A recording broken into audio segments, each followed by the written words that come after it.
বিমল, কাজল, কই রে তোরা?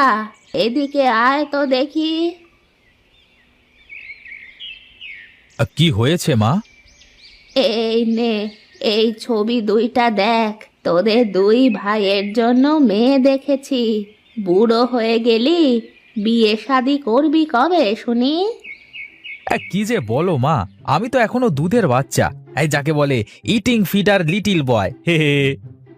তোদের নিয়ে আর পারি না বাবু। এই এখন রসিকতা বাদ দিয়ে ছবি দুখানা দুই ভাই মিলে দেখ দেখি। কই কই দাও দেখি, কার ছবি এনেছো? আরে বাহ, হে তো দেখি একেবারে করিনা কাপুর। হ্যাঁ, আরে আরে আমারটা তো দেখি একবারে রশ্মিকা মান্দানা। স্বামী স্বামী করে নাচবে। এ এ বাবা। তাহলে তোদের কি পছন্দ হলো?